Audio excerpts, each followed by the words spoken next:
एकाकी संगति यानी 1-to-1 कॉरेस्पॉन्डेंस से परिचय। हेलो दोस्तों, मैं हूँ तोता। आपका इस पाठ में स्वागत है। चलो देखते हैं कि आप इस पाठ में क्या सीखेंगे। वस्तुओं के जोड़े यानी पेयर्स क्या होते हैं और दो समान वस्तुओं का जोड़ा कैसे बनाते हैं।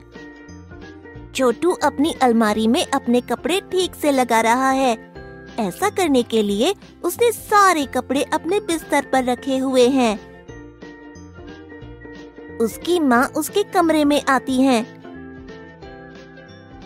अरे वाह छोटू, यह सारी जुराबें तो बहुत सुंदर है। तुम इनमें से कौन सा जोड़ा कल अपनी पहली क्रिकेट की कक्षा में पहनोगे? जोड़ा मतलब? मैं तुम्हें समझाती हूँ। चलो बताओ, हमारे पास कितने हाथ हैं? 2। हाँ, और कितने पैर? 2। बिल्कुल सही छोटू, यानी हमारे पास 2 हाथों का एक जोड़ा है और इसी तरह हमारे पास 2 पैरों का भी एक जोड़ा है। अच्छा, तो इस तरह तो हमारे पास 2 आँखों का भी एक जोड़ा है ना माँ? हाँ बिल्कुल बेटा, तुमने सही समझा। पर माँ, जुराबों के जोड़े का क्या मतलब हुआ? हमारे पास 2 पैर हैं और हम हर एक पैर पर एक जुराब पहनते हैं।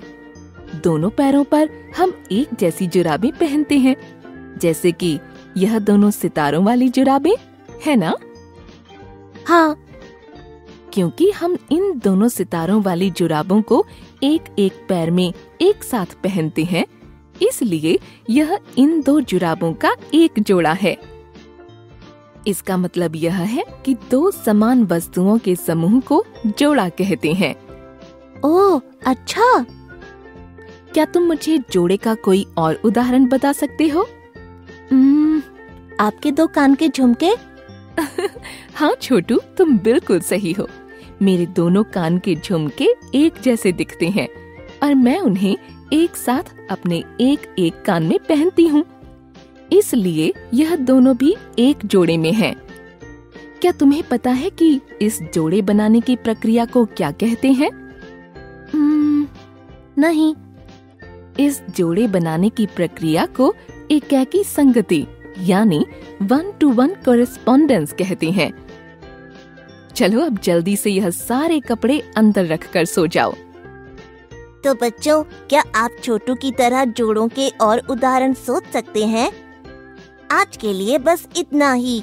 इस वीडियो में हमने जाना कि वस्तुओं के जोड़े क्या होते हैं, 2 समान वस्तुओं का जोड़ा कैसे बनाते हैं और वस्तुओं के जोड़े बनाने की इस प्रक्रिया को एकाकी संगति यानी 1-to-1 कॉरेस्पॉन्डेंस कहते हैं।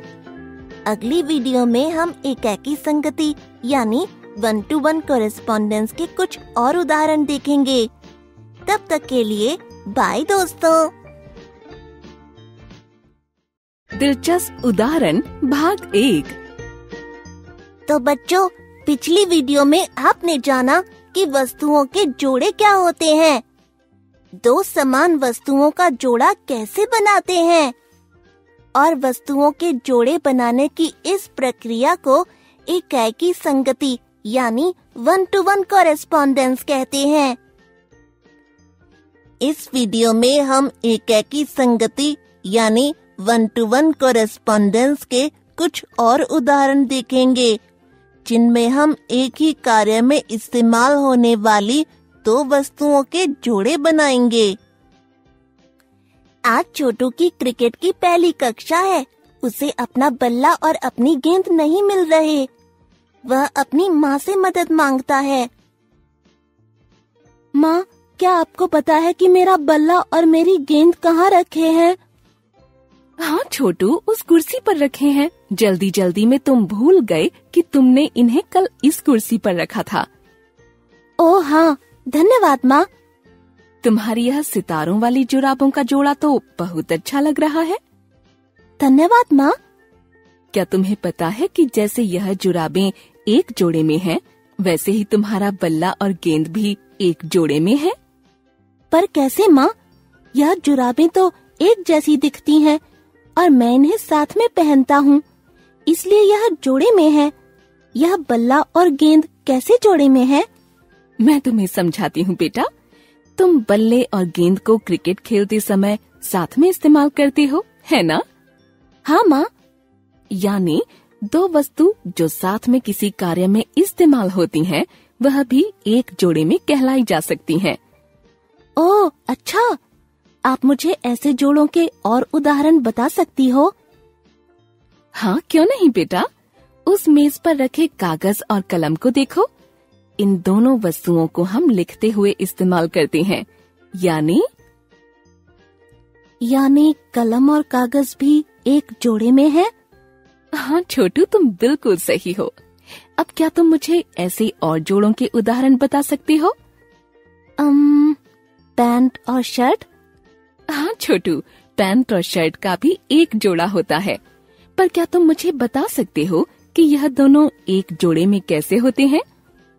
हाँ, हम पैंट और शर्ट को साथ में पहनते हैं, इसलिए यह दोनों एक जोड़े में है ना माँ? हाँ छोटू, बहुत अच्छे। चलो अब जल्दी से अपनी कक्षा के लिए चलो, वरना तुम्हें देर हो जाएगी। बच्चों, क्या आप भी अपने आसपास ऐसे जोड़ों को पहचान सकते हो? बस आज के लिए इतना ही। इस वीडियो में हमने जाना कि हम एक ही कार्य में इस्तेमाल होने वाली दो वस्तुओं के जोड़े कैसे बनाते हैं। अगली वीडियो में हम एक और दिलचस्प उदाहरण देखेंगे। तब तक के लिए बाय दोस्तों।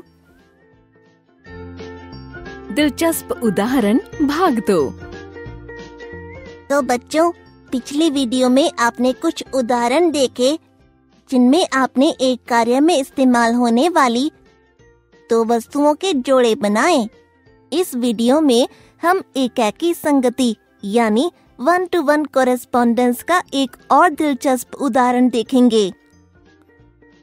आज छोटू का जन्मदिन है और उसके दोस्त एक एक करके आना शुरू हो जाते हैं। छोटू की माँ छोटू के जन्मदिन का केक लाती हैं। फिर छोटू अपना केक काटता है। चलो अब मैं सब बच्चों के लिए केक का एक एक टुकड़ा काट देती हूँ। अरे पर मुझे तो पता ही नहीं कि कितने लोगों के लिए केक के टुकड़े काटने हैं। माँ, आप सारे केक को टुकड़ों में काटकर एक एक करके हम सबको एक टुकड़ा दे दो। अरे हाँ छोटू, यह तो बहुत ही आसान है। यह टुकड़ा आरती के लिए, यह वाला सोनू के लिए, यह वाला नेहा के लिए और यह वाला छोटू के लिए। ये हम सबको केक का एक टुकड़ा मिल गया है। हाँ छोटू, हालांकि कितने बच्चों को केक के टुकड़े देने हैं मुझे यह नहीं पता था, पर तुम्हारे विचार के अनुसार मैंने एक बच्चे और एक केक के टुकड़े का एक जोड़ा बनाकर हर एक बच्चे को एक टुकड़ा दिया और इस तरह सब बच्चों को एक केक का टुकड़ा मिल गया। इसी तरह जब हमें किसी भी दो वस्तुओं की संख्या ना पता हो और हमें यह जानना हो कि उन दोनों की संख्या समान है या नहीं, तब हम उन दोनों वस्तुओं का जोड़ा बनाकर यह जान सकते हैं। वह तो ठीक है माँ, पर अब जो केक के टुकड़े बच गए हैं उनका क्या? किसी भी बच्चे को एक और टुकड़ा चाहिए। सारे बच्चे अपना हाथ उठाते हैं। सबको एक और टुकड़ा चाहिए। यह आरती के लिए, यह सोनू के लिए। अरे केक के टुकड़े तो खत्म हो गए। कोई नहीं, चलो आरती, तुम अपना टुकड़ा नेहा के साथ बांट लो और सोनू तुम अपना टुकड़ा छोटू के साथ बांट लो। ऐसे सबको समान मात्रा में केक मिल जाएगा। आपने देखा कैसे सब बच्चों ने केक खाकर खूब मजे करे। तो बच्चों, आज के लिए बस इतना ही। इस वीडियो में हमने जाना कि वस्तुओं के जोड़े बनाकर उनकी संख्या की तुलना कैसे करते हैं। मुझे आशा है कि यह विषय आपको ठीक से समझ आ गया हो। बाय दोस्तों।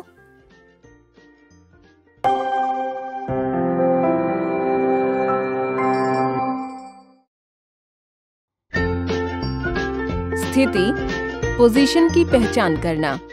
हेलो बच्चों, मैं हूँ तोता। इस पाठ में आपका स्वागत है। आइए देखें कि इस पाठ में हम क्या सीखेंगे।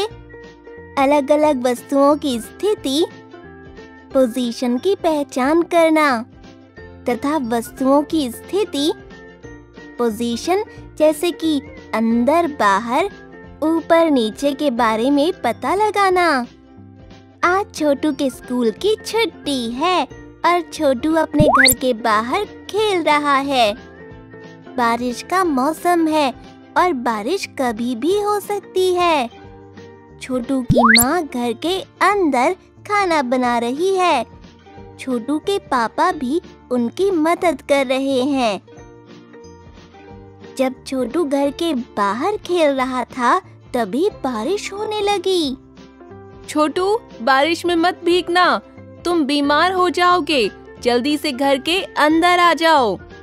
छोटू घर के अंदर चला गया और खिड़की के पास खड़ा होकर बाहर देखने लगता है। उसने देखा कि उसने अपनी गेंद घर के बाहर ही छोड़ दी है और वो बारिश में भीग गई है। छोटू जल्दी से बाहर गया और गेंद को अंदर ले आया। तभी उसे माँ की आवाज सुनाई दी। छोटू, रसोई में आ जाओ, मैंने तुम्हारे लिए पकौड़े बनाए हैं। अरे वाह, पकौड़े! छोटू जल्दी से रसोई में चला गया और उसने बहुत सारे पकौड़े खाए। बच्चों, क्या आप देखकर बता सकते हैं कि छोटू घर के अंदर है या घर के बाहर? जी हाँ, यहाँ है छोटू घर के अंदर और यहाँ है घर के बाहर। और बच्चों, यहाँ छोटू की गेंद घर के बाहर है और यहाँ घर के अंदर। आइए अब देखें कि छोटू कहाँ है। छोटू रसोई के अंदर और यहाँ है वो रसोई के बाहर। तो बच्चों, अभी आपने वस्तुओं की स्थिति, पोजीशन जैसे कि अंदर बाहर के बारे में जाना। कुछ देर के बाद बारिश रुक गई और छोटू अपने दोस्तों के साथ बाहर खेलने जाने वाला है। माँ, मुझे मेरा बैट नहीं दिख रहा। क्या आपको पता है कि वो कहाँ रखा है? छोटू, जरा मेज के नीचे देखो। छोटू ने मेज के नीचे देखा और उसे उसका बैट नहीं मिला। मेज के नीचे तो नहीं है माँ। तो हो सकता है कि बेड के नीचे हो। ठीक है माँ, मैं देखता हूँ। छोटू ने बेड के नीचे देखा और उसे उसका बैट मिल गया। बैट मिल गया माँ। बैट बेड के नीचे ही था। छोटू, मैंने बेड के ऊपर तुम्हारे लिए रेनकोट भी रखा है, वो भी लेकर जाना। ठीक है माँ, मैं ले लेता हूँ। माँ, क्या आप मुझे एक नई गेंद दे सकते हो? क्यों छोटू, तुम्हारी पुरानी गेंद कहाँ है? माँ, वो गेंद बारिश में भीग गई। ठीक है छोटू, नई गेंद अलमारी के ऊपर रखी है। मैं अभी तुम्हें अलमारी के ऊपर से उतार कर देती हूँ। छोटू की माँ ने छोटू को अलमारी के ऊपर से गेंद उतार कर दे दी और फिर छोटू ने अलमारी के नीचे से अपने जूते निकाल कर पहने और वो खेलने निकल गया। बच्चों, आपने देखा कि छोटू का बैट कहाँ रखा था। छोटू का बैट रखा था बेड के नीचे और उसका रेनकोट रखा था बेड के ऊपर। और छोटू की माँ ने गेंद अलमारी के ऊपर से उतारी और छोटू के जूते अलमारी के नीचे थे। तो बच्चों, हमने देखा कि कुछ वस्तुएं ऊपर रखी हैं और कुछ नीचे, कुछ अंदर हैं और कुछ बाहर। इन्हें हम कहते हैं वस्तुओं की स्थिति। आज के लिए बस इतना ही बच्चों। इस वीडियो में हमने सीखा अलग अलग वस्तुओं की स्थिति, पोजीशन की पहचान करना तथा वस्तुओं की स्थिति, पोजीशन जैसे कि अंदर बाहर, ऊपर नीचे के बारे में जाना। अगली वीडियो में हम अलग अलग वस्तुओं की स्थिति, पोजीशन से जुड़े कुछ दिलचस्प उदाहरण देखेंगे। तब तक के लिए बाय दोस्तों। स्थिति, पोजीशन की पहचान के दिलचस्प उदाहरण, भाग 1। तो बच्चों, पिछली वीडियो में आपने सीखा अलग अलग वस्तुओं की स्थिति, पोजीशन की पहचान करना तथा वस्तुओं की स्थिति, पोजीशन जैसे कि अंदर बाहर, ऊपर नीचे के बारे में जाना। इस वीडियो में हम अलग अलग वस्तुओं की स्थिति, पोजीशन से जुड़े कुछ दिलचस्प उदाहरण देखेंगे। छोटू आज अपने घर वालों के साथ एक फिल्म देखने गया था और उसे वो फिल्म बहुत पसंद आई। फिल्म देखकर आने के बाद वह बहुत थक गया था, इसीलिए वहाँ से आते ही सो गया। जब वो सो रहा था तब उसने उस फिल्म से जुड़े कुछ किरदार अपने सपने में देखे। आइए देखें कि वो सपने में क्या देख रहा है। उसने देखा कि टिंकू अपने दोस्त चीकू के साथ खाना ढूंढने निकला है। टिंकू ने एक गुफा देखी और उसने चीकू से कहा, चीकू चलो उस गुफा में चलते हैं, वहाँ शायद हमें कुछ खाने को मिल सकता है। हाँ चलो चले टिंकू। वो दोनों गुफा के अंदर चले गए। जैसे ही वो दोनों गुफा के अंदर गए, उन्होंने एक आवाज सुनी और वो दोनों डर कर गुफा से बाहर आ गए। गुफा से बाहर आने के बाद टिंकू और चीकू को एक पेड़ पर कुछ आम लटके दिखे। चीकू देखो, उस पेड़ पर कुछ आम लटके हैं। अरे टिंकू, कुछ आम पेड़ के नीचे भी गिरे हुए हैं, हम वो आम ले लेते हैं।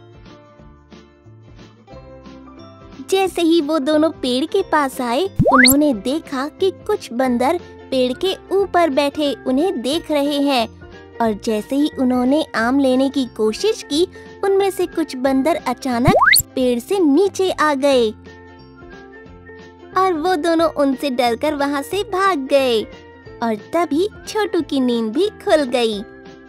बच्चों, क्या आपको पता है कि चीकू और टिंकू कहाँ खड़े हैं?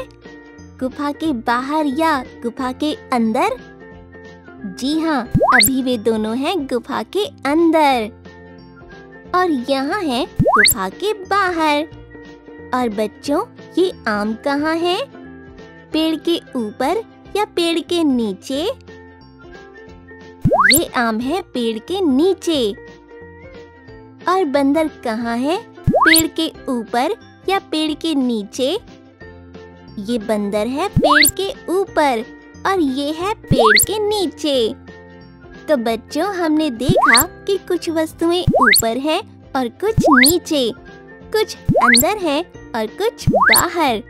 इन्हें हम कहते हैं वस्तुओं की स्थिति। आज के लिए बस इतना ही।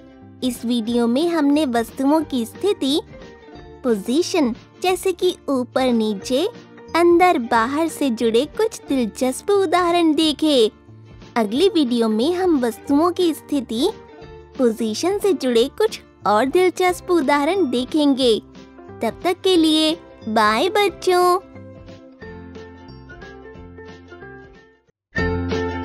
स्थिति, पोजीशन की पहचान के दिलचस्प उदाहरण, भाग 2।